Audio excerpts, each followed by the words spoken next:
guys, it's me. I just want to let you guys know that I miss you and I hope that you're doing well. I decided to backtrack a little bit and I gave you guys some more in-depth examples for 10.2. You have a quiz coming up over 10.1. Please make sure to go study over the notes that we took when we were last together.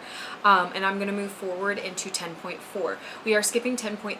It is an optional part of this section of this chapter, so I decided that instead of trying to give you guys more work, I was going to follow the recommended and cut out something that was considered as extra.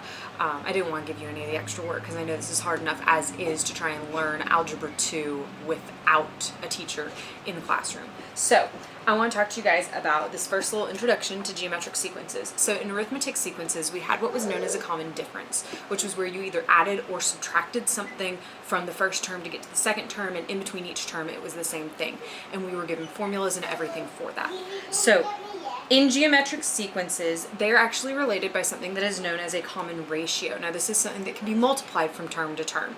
Now, it may look sometimes like a fraction because that's their way of trying to be consistent and saying everything is multiplied, all these ratios are multiplied. So they set it up as fractions, whereas you may look at it and be like, oh, that's dividing by 2 or that's dividing by 5. Whatever makes it easier for you, I'm going to be talking about it as multiplication, so I will be showing you how to get them into fraction forms, because sometimes when the numbers get a lot bigger, it gets a little more difficult to sit there and be like, oh yeah, I'm just dividing by 3, when you may end up being dividing by like something else. So what we're going to do here is what we can solve the geometric ratio, or the geometric sequence common ratio by dividing any term by its previous term. So really all you need is 2 terms to be able to find the common ratio. Okay, so like I said, with these examples, I'm going to show you these 3 examples, the easiest way to solve for what is known as the common ratio. Now, the common ratio is oftentimes represented by the letter R. So that is what we are going to solve for right here, and then we're going to use that to find the next term in the sequence. So how we do this is we can take any term. So I can do 45 divided by 15, or I can do 15 divided by 5. So I'm going to set this up real quick, and I'm going to do 15 divided by 5, which is going to equal 3, okay? So my common ratio is 3, which means if I need to find my next term, I can simply do 45 times 3, which is going to equal, 3 times 5 is 15, carry the 1, 135. So right here, that is as quick as these go. Now, you can also look at this by double checking your common ratio and going 5 times 3 is 15, 15 times 3 is 45, so then 45 times 3 would give me 135, okay? Whoop.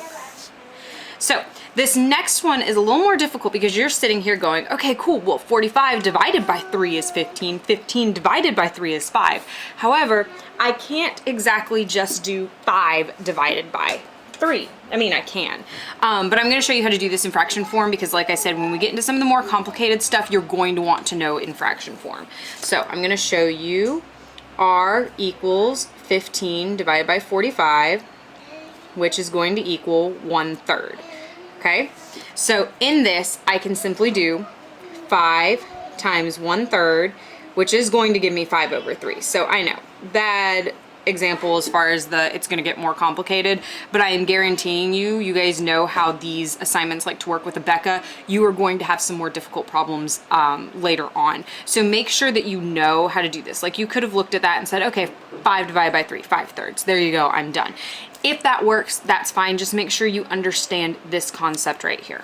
Okay, so let's move on to example C here. So this one, again, we're going to set up the common ratio.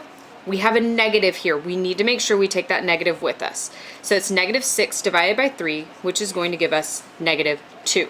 So if you'll notice, 3 times negative 2 is negative 6. Negative 6 times negative 2 is positive 12, and so on and so forth. So here I'm going to do negative 24 times negative 2, which is going to give me a positive 48. Okay?